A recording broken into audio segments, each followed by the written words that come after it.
Tuhan dan salam sejahtera untuk kita semua, dan selamat menunaikan ibadah puasa bagi saudara yang beragama Muslim. Jadi gini ya, kita kalau sudah berbicara tentang skincare ini memang krusial sekali gitu ya. Makanya pada saat kita mau speak up itu, kita harus berkaca dulu kepada kita sudah benar nggak pada saat mau speak up itu. Jangan akhirnya melempar tai ke orang atau kelempar ke muka sendiri. Jadi kepercik sendiri kan gitu. Nah sekarang situasionalnya sudah dinyatakan oleh pihak penyidik berdasarkan hasil penelitian uji lab dari farmasi kan begitu. Dan ternyata dia overclaim. Kalau overclaim berarti itu secara tidak langsung apakah itu mengandung sulfur, zat berbahaya, merkuri, atau obat-obat keras yang tidak diperkenankan oleh BPOM. Nah kalau nggak gara-gara melanggar itu, jadi dia melanggar undang-undang perjanjian konsumen itu. Dan juga dia pasti kena dengan undang-undang kesehatan, dan sanksi hukumnya kan di atas 5 tahun. Nah kenapa sampai ditahan itu? Karena tentunya ada hal-hal yang mendasar bagi penyidik untuk menetapkan seseorang itu jadi tersangka dan ditahan. Karena ternyata beberapa tahapan itu ada dia mengingkari untuk datang bermasalah dalam pemeriksaan tambahan gitu ya. Dia tidak mengindahkan panggilan polisi. Ya, tentunya polisi juga penyidik dianggap ini berbelit-belit dan menghalang-halangi penyidikan. Daripada susah-susah mendingan ditahan, makanya dijemput, dilakukan penahanan kepada yang bersangkutan. Nah inilah kira-kira proses permasalahan dihadapi oleh Richard Lee. Namun demikian kita lihat prosesnya nanti ke depan bagaimana. Saya juga tidak mau berpihak kemana-mana, produk hukum yang harus kita utamakan. Harapan saya juga kepada produsen ataupun yang memproduksi skincare yang lainnya harus betul-betul. Dulu kan pernah saya speak up waktu tentang masalah Nikita Mirzani dengan Dr. Reza. Saya katakan berkali-kali bahwa BPOM itu tolong supaya turun memverifikasi, ngecek isi kandungan skincare yang akan dipublikasikan, yang akan dijual ke pasaran. Nah, tentunya kan ada aturan-aturan mainnya supaya dia mendapatkan izin edar. Dicek dong, dia punya lab nggak? Terus gudang penyimpanan labnya di mana? Dicek. Kalau hanya yang didaftarkan saja supaya dapat izin edar, ini kan nggak sah. Mungkin yang dibawa itu yang bagus-bagus saja. Tapi ternyata setelah berproduksi berbeda dengan apa yang dibawa di uji lab di BPOM. Ya turun ke lapangan, turun ke rumah produksi. Supaya semuanya berjalan, jangan kasihan masyarakat dijual mahal-mahal atau hasilnya nggak ada, bahkan merusak kulit. Banyak yang terjadi dengan slogan-slogan di online ini kan gampang sekali nih publikasi kemudian mempromosikan itu seolah hebat banget, dikasih muka yang kinclong atau setelah dipakai itu ya bopeng-bopeng mukanya. Kenapa? Ya itu tadi, kena menyalahi aturan daripada undang-undang kesehatan dan skincare yang bermasalah. Nah, kita bersyukur kalau ada skincare yang asli itu supaya betul-betul sesuai dengan aturan main, karena akan digunakan oleh manusia, bukan oleh tanda kutip.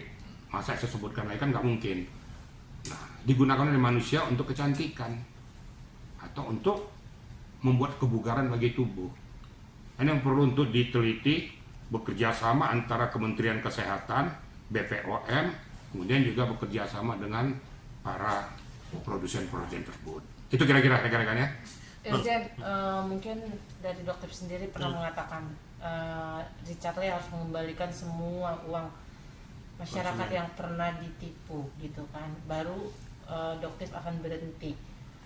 Seperti apa nih mungkin tanggapan? Kalau berbicara tentang masalah itu kita serahkan kepada penyidik. Kita serahkan kepada penyidik sampai sejauh mana hasil lidik-sidik mereka tentang rumah produksi daripada Dr. Richard Lee ini. Ya memang ya kalau seperti kayak gini mengkelabui masyarakat namanya dengan slogan-slogan itu. Paling nanti kemungkinan dikenakan kepada undang-undang TPPU. Paling larinya nanti paling ke sana ya. Itu mungkin pemberatannya lah gitu ya. Atau mungkin hasilnya itu disita untuk negara. Mungkin dipergunakan kepada hal-hal yang lebih baik ya. Apakah bencana alam dan lain sebagainya, kemungkinan. Kalau seandainya mengembalikan uang masyarakat, masyarakat yang mana, konsumen yang mana, kan nggak jelas juga. Kan nggak bisa. Tapi yang paling efektif adalah disita untuk negara. Diazas memanfaatkan oleh negara untuk kepentingan yang lebih besar. Untuk kemanusiaan. Itu mungkin kira-kira ya. Oke. Tadi kan Irjen ada kena undang-undang konsumen dan kesehatan. Nah, untuk kasus Richard ini yang memberatkan apa sih, Irjen? Kan katanya ada yang beda kalau konsumen tuh untuk produk kan konsumen. Seperti apa yang memberatkan saat ini tuh di segi kesehatannya apa konsumen? Ya konsumen kan pasti penggunanya, berarti kan berkaitan dengan kesehatan. Yang jelas pasti merusak organ tubuh manusia karena tidak sesuai dengan standarisasi yang diperlakukan atau yang diberlakukan oleh BPOM. Kadar umpama untuk kecantikan tuh 0, sekian persen, dia pasang tuh 1%, mungkin supaya lebih cepat bagus atau hancur, atau mungkin underclaim, bisa aja untuk memperoleh keuntungan yang sebesar-besarnya dengan mengeluarkan biaya yang sedikit-dikitnya, dan sialnya mengakibatkan ya kepada konsumen itu atau pengguna itu jadi rusak organ tubuhnya, khususnya kepada wajah mungkin ya, kan kebanyakan wajah nih ya, apakah dari skin bedaknya, apakah alat olesnya dan lain sebagainya, dan banyak yang terjadi gitu, soalnya dia pakai tuh miring-miring tuh muka tuh. Kadang-kadang saya berpikir kenapa nggak kita pakai bedak pupur aja ya. Bedak pupur kan alami tuh, biaya kecil tapi alami. Dari pakai yang kayak gini tuh kacau, hancur lebur semua. Tapi namun demikian karena kemajuan teknologi, kalau memang sesuai dengan aturan saya rasa bisa dimanfaatkan oleh manusia. Makanya jangan mencari keuntungan secara bukan secara instan. Secara instan tapi merugikan orang lain. Itu kira-kira perlu dipahami. Ini pembelajaran bagi para produsen skincare, ingat baik-baik ya. Ini baru salah satu case, contoh, dan mungkin akan berkaitan kepada produsen skincare yang lain. Hati-hati, jangan mainkan lagi, jangan bodoh-bodohin masyarakat dengan perilaku kalian ini. Kan sudah kena di Sulawesi, kena tuh. Sekarang kena ini, jangan-jangan merembet pada yang lain. Saya takutnya nanti apakah begini semua para produksi skincare ini. Hati-hati, jangan lakukan lagi itu. Memang keuntungannya sangat besar loh ya. Sangat besar pun. Bayangin yang gunakan puluhan juta ya. Puluhan juta kalau untungnya dari satu orangnya katakan 100 rupiah. Kalau dipakai sekian puluh juta orang berapa itu? Dipakai sekian bulan, sebulan mungkin 4 kali dia pakai itu kan. Atau 4 kali ganti. Kalikan aja. Berapa ratus miliar dihasilkan tuh. Nah, makanya jangan bodoh-bodohin masyarakat. Nah sekarang ini uji coba kepada Richard Lee. Yang mudah-mudahan pembelajaran bagi yang lain. Itu kira-kira ya. Bang, saat pemanggilan yang pertama Dr. Richard kan tidak ditahan. Sekarang yang kedua langsung ditahan karena katanya mangkir. Ini karena ada penilaian objektif dari penyidik atau ada desakan dari dokter atau saya ceritakan tadi. Pada pemeriksaan pertama dia masih mau mengikuti etika prosedur. Kan gitu. Pada pemeriksaan tambahan dia kan mangkir itu. Kan tidak mengikuti panggilan. Berarti tidak mengikuti etika prosedur yang ada.